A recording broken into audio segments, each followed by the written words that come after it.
Саламатсыңарбы балдар?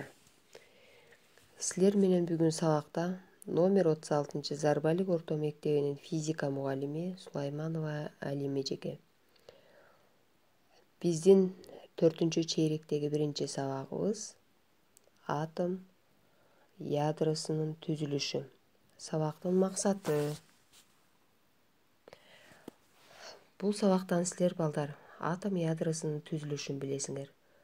Атом ядросунун курамын билесиңер.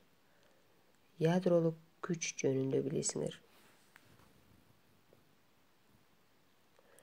Атом ядросунун түзүлүшүн, анын курамына кирүүчү бөлүкчөлөрдү жана алардын ортосундагы өз ара аракеттешүү күчтөрүн физиканын атайын бөлүмү ядролук физика үйрөтөт.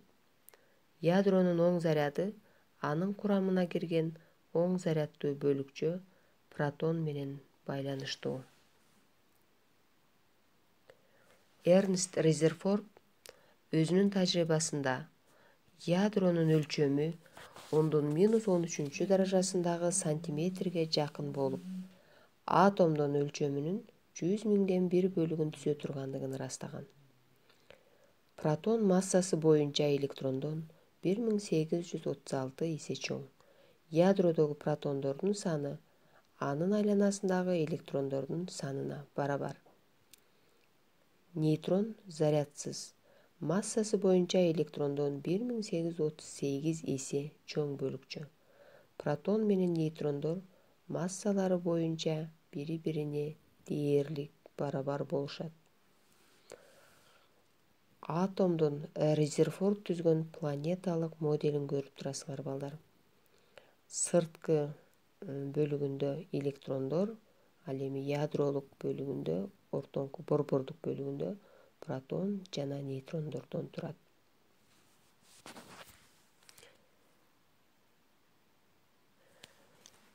Ядролук күч бул кандай күч? Ядродо протон менен нейтрондорду өз ара бириктирип кармап турган күч электрдик кулондук күч эмес, ал жаратылышы өзгөчө күч. Ал күч ядролук күч деп аталат. Ядролук күч өтө кичине аралыктарда аракет этип, электромагниттик күчтөрдөн 100 эсе күчтүүлүк кылат. Балдар, биз силер менен бүгүнкү темабызды бүттүк. Үйгө тапшырма, параграф 60 теманы окуп келүү.